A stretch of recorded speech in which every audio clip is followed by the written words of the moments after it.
Big news just hit the racing world. Roger Penske, the guy who runs IndyCar and owns the famous Indianapolis track, dropped a huge surprise. A brand new IndyCar is coming in 2027, faster, safer, and packed with hybrid power.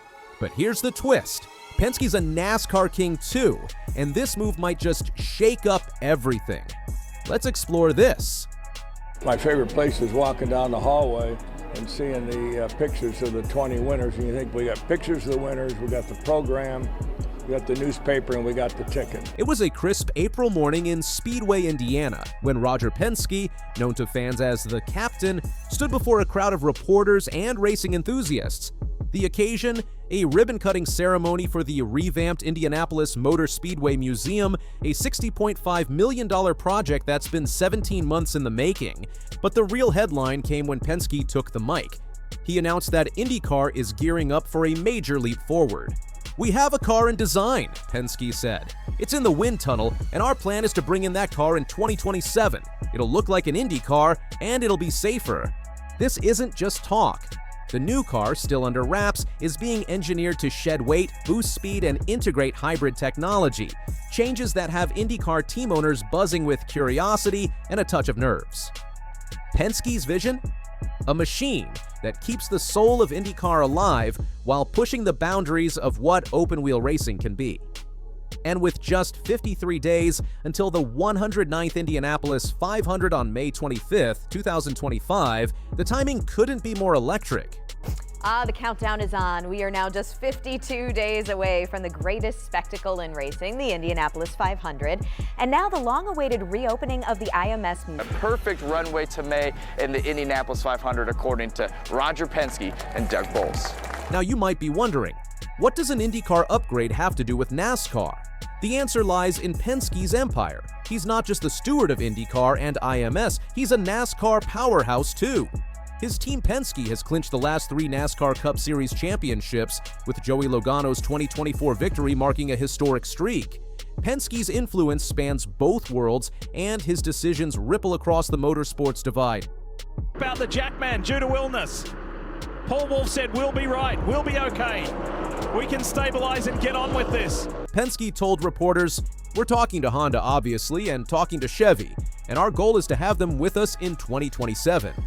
That's a nod to the manufacturers, who power both IndyCar and NASCAR teams. A hybrid IndyCar could pressure NASCAR to accelerate its own tech evolution, especially as the sport flirts with electrification. Data shows motorsports viewership is shifting, with younger fans craving innovation. Could Penske's move force NASCAR to rethink its next-gen car strategy?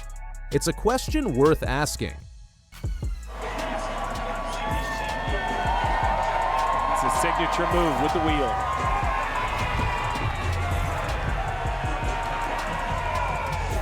To understand the weight of this decision, let's step back. Penske's love affair with racing began in 1951, when his father brought him to the Indy 500 as a 14-year-old kid from Cleveland. Fast forward to 1969, and he entered his first car in the race.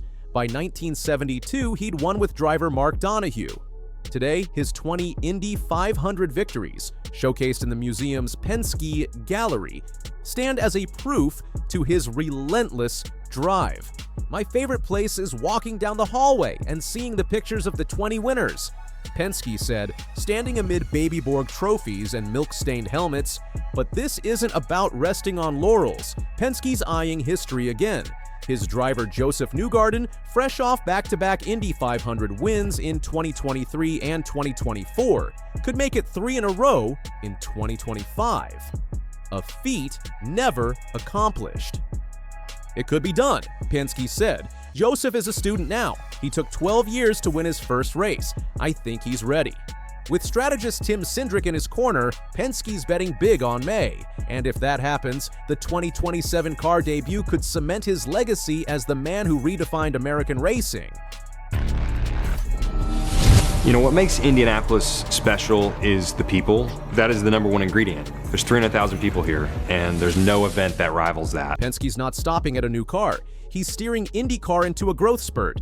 The series just kicked off its first season on FOX, a deal he calls amazing. "They're with us throughout the whole season," he said. Early ratings are promising. Unlike the 2024 Nashville finale's dismal 483,000 viewers, the 2025 St. Pete opener drew over 1 million, hinting at a resurgence. Penske's also tapped Doug Bowles, IMS president, to lead IndyCar operations. Doug is a superstar, Penske said. His stewardship of the 500 and the Speedway has been outstanding. Then there's the museum itself. Penske expects 250,000 visitors in the next year, a number that could climb to 10 million over 50 years. It's a shrine to racing history and a launchpad for its future. "We're the stewards of this," he said. "It's up to us to bring racing to the highest levels." But here's the kicker. When asked about selling IndyCar or IMS, Penske shut it down hard. "That's the dumbest thing I've heard," he snapped. "IndyCar is nothing without Indianapolis, and we're all in. There's not enough money that would tempt me to sell it. I'm not in it for the money. I'm in it because I love the sport." Shake teammates there, Rosenquist and Armstrong in the blue and white cars behind. They were side by side for a while, but it's single file as Colton Herta tries to catch back up after that's a big one. That's Nolan Siegel in the back.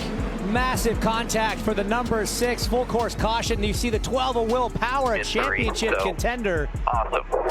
Now we're on board with Will Power. Nolan Siegel in the blue and orange to his left. So side by side through one, up on the curb for him there. You see Foster to the inside. He's got to go wide in 2. Oh, it was power. So what's at stake? For IndyCar, this 2027 car could be a game changer or a gamble. Team owners are jittery. Lighter, faster, hybrid cars sound great, but they'll cost millions to develop. Penske's banking on Honda and Chevrolet sticking around, but what if they balk? And for NASCAR, the ripple effects could spark a tech arms race or widen the gap between the two series. Some fans on X are already skeptical, with posts questioning if IndyCar's chasing trends at the expense of tradition. Yet Penske's track record speaks volumes. He turned a dilapidated IMS into a global icon after buying it in 2019, investing over $30 million despite a pandemic. "Good enough is not good enough," he said at the museum, surrounded by his 20 baby Borgs. That's the mindset driving this decision. A refusal to coast even at 88 years old.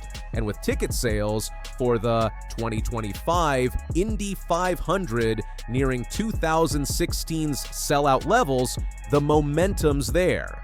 Behind the tech and trophies, there's a human story. Picture Penske as that 14-year-old boy, wide-eyed at the 1951 Indy 500, dreaming of speed. Now he's the elder statesman, still chasing the next win. "I'm normally not a guy that sells anything," he said with a grin. "I'm a guy that buys things." That passion fuels his team too. Roger Penske's decision to unveil a new Indy car for 2027 isn't just about a car. It's about the future of racing itself. From the hallowed halls of the IMS Museum, where his 20 Indy 500 wins shine like a roadmap of grit and glory, to the high-stakes oval of the Indianapolis 500, where legends are born, Penske's betting big. He's pushing for innovation with hybrid tech, prioritizing safety for drivers, and chasing a legacy that doesn't just sit in IndyCar's lane, it bridges right into NASCAR's turf too. This isn't a small tweak, it's a bold vision that could redefine how we see speed and competition across American motorsports. But here's the big question. Will it spark a revolution, igniting a new era of racing excitement, or a reckoning, stirring up doubts and division among fans and teams? Only time will tell, and with the clock ticking toward 2027, the stakes couldn't be higher. One thing's crystal clear though, at 88 years old, the captain isn't slowing down. He's still got his foot on the gas, racing for history like he's been doing since that first Indy 500 he saw as a kid in 1951. The finish line's still ahead, and Penske's determined to cross it in style. So, what do you think? Will this gamble pay off?